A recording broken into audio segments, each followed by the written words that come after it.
Ok, on va regarder une vidéo de Gartin59. J'ai cherché Gartin échec. Que dis-je? Le GOAT des échecs. On se retrouve aujourd'hui pour la troisième round de mon tournoi à Fécamp. Pour l'instant, je suis à 2 sur 2. J'ai littéralement tout gagné. Peut-être parce que les abonnés m'ont laissé gagner parce que je les ai payés. Mais bon, ça, on va pas en parler. Et aujourd'hui, j'affronte un adversaire. Je regarde en mangeant un concombre. Bah, on se voit pas vu qu'il est vert et que mon fond est vert. Je suis donc prêt à massacrer le seul supporter du Havre FC. J'attaque le pion cavalier C3 et le protège à 6. La défense Najdorf, ça je connais bien. En tout cas, je connais bien mieux que le style que j'ai parce que j'ai bien évidemment ma veste Adidas, mais vous le voyez pas. J'ai également un short. Et il faut savoir que puisqu'il faisait très chaud, j'ai dû acheter un short pour l'été parce que dans ma garde-robe, je n'avais tout simplement qu'un seul pantalon. Vous allez me dire, c'est dégueulasse d'avoir un seul pantalon. Mais bon, au bout d'un moment, quand tu le relâches... Qui dit c'est dégueulasse là? On a tous le droit.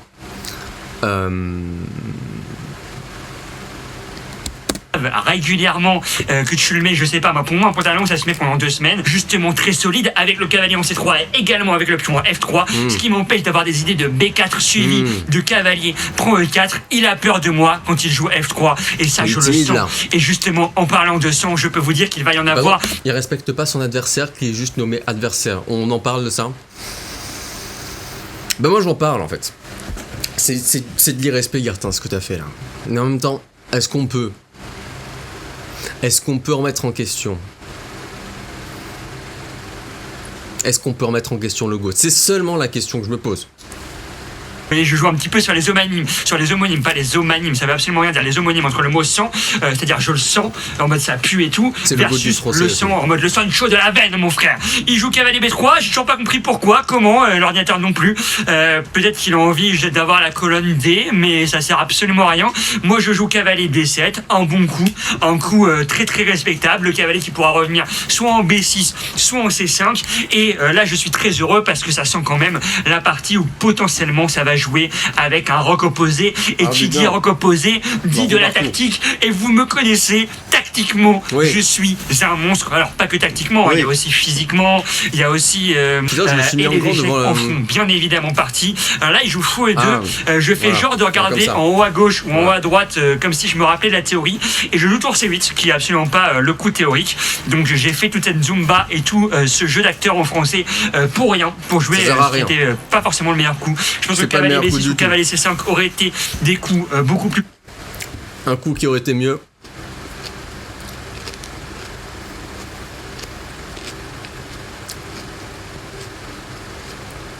Je vais pas le dire parce que je veux pas spoiler. Qui arrive très souvent dans les siciliennes, donc on peut pas m'en vouloir. Je me suis emmêlé les pinceaux pour une fois que je connais un petit peu l'ouverture. Ça fait pas de mal. Alors là, cavalier D5, j'ai pas compris. Je vais pas vous mentir, parce que là, je me dis, est-ce qu'il y a pas un problème avec cavalier D5? Si je fais cavalier prend D5, il est obligé de prendre avec le pion D5. Et est-ce que je peux pas derrière jouer cavalier B6 en faisant cavalier prend, pion prend, suivi de cavalier B6, j'attaque le pion 2 fois avec mon fou et avec mon cavalier. Il ne peut pas défendre justement ce pion, un pion, mais j'aurais gagné l'avantage d'avoir la paire de fou. Et ça je le vois, ça je suis en train de le calculer et je me dis stratégiquement c'est magnifique ce que je propose si justement je fais cavalier prend, suivi de cavalier prend B6. Est-ce que je vais le voir? Oui, je fais cavalier prend, il fait cavalier prend, et derrière cavalier B6 tempo avec justement... Ça mérite un truc. Oh là là, c'est trop le boss. Ça mérite une petite crème balsamique là. Oh là là, oh le boss. Idée dont je vous ai parlé, d'attaquer 2 fois le pion, de forcer la prise, et derrière d'avoir non seulement une dame en B6 qui empêche le petit roc, mais aussi la possibilité de jouer avec G6 fou G7, d'avoir la paire de fous et d'avoir 2 fous qui sont magnifiques. Parce que si mon fou en B7, diagonale des fous, je ne vous parle pas d'ultime. La mise en forme de la vidéo là, le montage. Le fond là en transparent flou gaussien là, nul. Je le dis comme je pense. Parce que Garza c'est le GOAT des échecs, moi je suis peut-être pas le GOAT du montage. Je suis sûrement pas le GOAT du montage. J'y ai réfléchi vite fait, mais je peux me permettre de rattraper Gartin sur ça. Attention, est-ce que c'est lui qui a monté? On sait pas.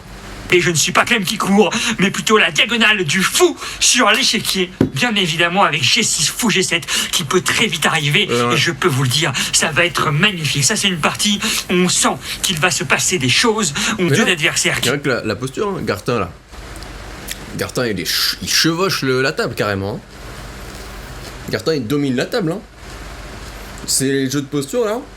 Ça se voit que Gartin il a fait exprès de faire un... C'est un acte de malice ça.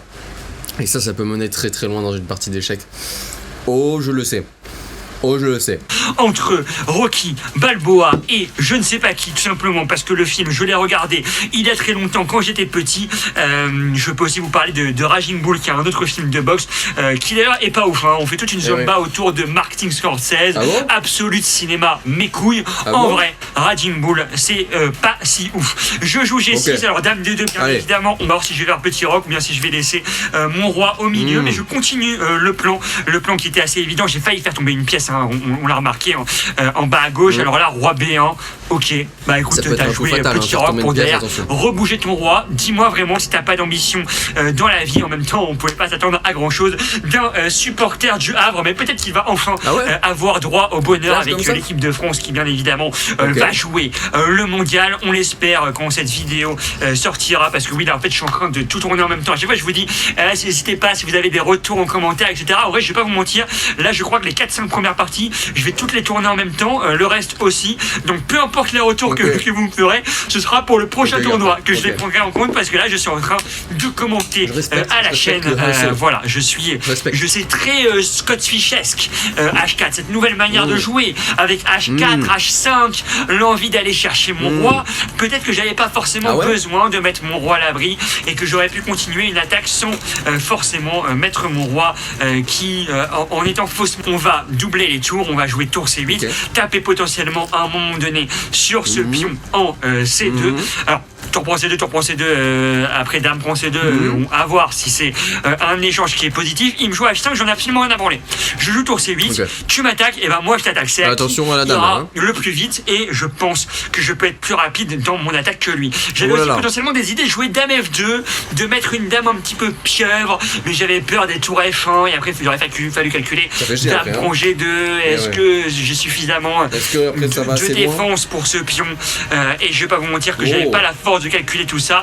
Il joue tour C1, et encore une fois cette tendance, je crois que mon adversaire est 1800 et low, cette tendance entre 1800 et 2000 à défendre de manière très passive, c'est un truc qui arrive très souvent, j'ai l'impression, alors que le plus important quand on est un petit peu moins bien, c'est de toujours rester dynamique, et ça moi je vais pas vous mentir que c'est une des règles d'or qui m'a fait passer 2100 en tout cas. Et tour C1, là directement je me mets à réfléchir, parce que je me dis le coup est bizarre, parce que déjà il a ambition, il s'enlève aussi. Gartin, tu m'as perdu, t'as trop parlé d'un coup là. Ah, tu m'as perdu là. Moi je suis du père là.